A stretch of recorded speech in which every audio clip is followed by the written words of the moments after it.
خەڵکە تێکۆشەرەکەی دەواازەی ڕاپەڕین شەرەفێکی گەورەیە کە لەگەڵتانم ئەمڕۆ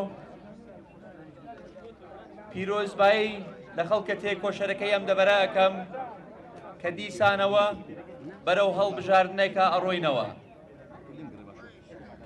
لێرە بەشێک لە کاندیدەکانی لیستی شەهیدان، لیستی یەکێتی نیشتیمانی کوردستان، لیستی 162 لێرەن.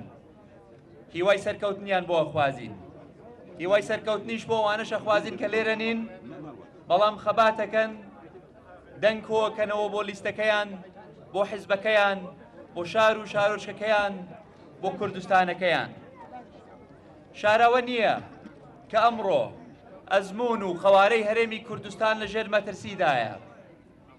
بە تێکچوونی هاوسەنگی هێز لە بینی کوردستان و عێراق، تێکچوونی هاوسەنگی هێز مەترسیە لەسەر ئایندەی کوردستان، مەترسیە لەسەر دەستکەوتەکانی هەرێمی کوردستان.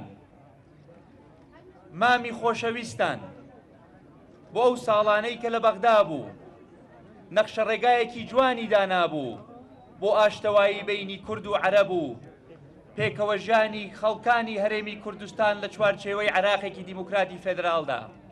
بەڵام بەداخەوە بە دوورکەوتنەوەکەی و بە نەخۆشکەوتنی ئەو هاوسەنگیە تێکچوو.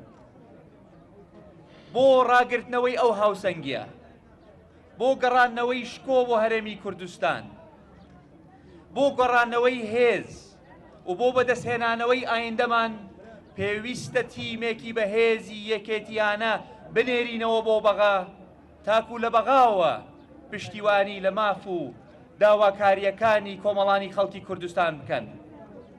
عەزیزان، ئەم هەڵبژاردنەیە بۆ عێراقە، بۆ ناردنی تیمێکی بەهێزە لە کوردستانەوە بۆ بەغای پایتەختی عێراق، تاکو لە بەغاوە دیفاع لە یەکە بە یەکەتان بکەن، تاکو لە بەغاوە بە پشتیوانی حزبەکەی خۆیانەوە دیفاع بکەن لەسەر پرۆژە یاسایەکی بودجە کە کێشەی ئابووری و کێشەی موچە و کێشەی گوزەرانی خەڵک چارەسەر بکە.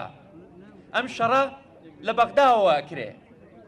بۆیە زەڕورە، بۆیە پێویستە، بۆیە گرنگە ئێمە وەکو یەکێتی، وەکو یەکێتیەکان شەو بخەینە سەر ڕۆژ و ڕۆژ بخەینە سەر شەو بۆ ئەوەی بچین زۆرترین دەنگ بۆ لیستی شەهیدان، بۆ لیستی ئایندەمان کۆکەینەوە، تاکو ئەم بەڕێزانەی کە کاندیدەکانی یەکێتی نیشتیمانی کوردستانن بچن شەڕ بکەن، خەبات بکەن لە پێناوی کۆمەڵانی خەڵکی کوردستان. هیچ حزبێک ناتوانێت وەکو یەکێتی نیشتیمانی کوردستان خەبات کا لە پێناوی تەواوی کۆمەڵانی خەڵکی کوردستان.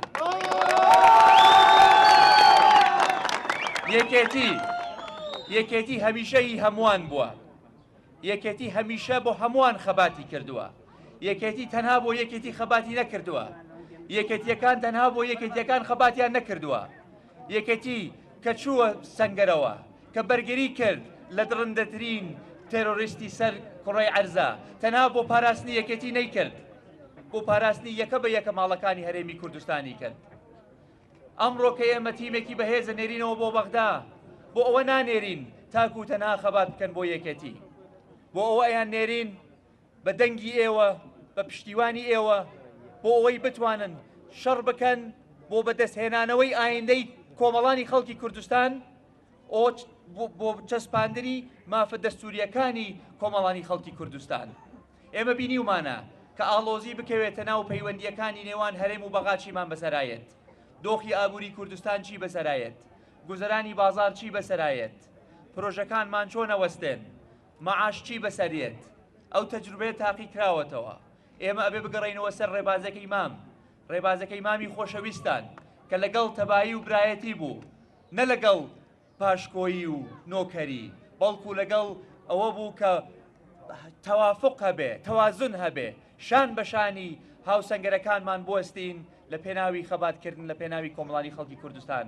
من سیخەم بە لیستەکەی خۆمانە هەیە، من سیخەم بە ڕابردووی حزبەکەی خۆمانە هەیە، سیخەم بە ئێستای حزبەکەی خۆمان هەیە و پێشتان ئەڵێمەوە نوێبوونەوە و بەهێزبوونەوە و هەڵسانەوەیەکی بەرچاو لە بەرچاوە بۆ یەکێتی نیشتیمانی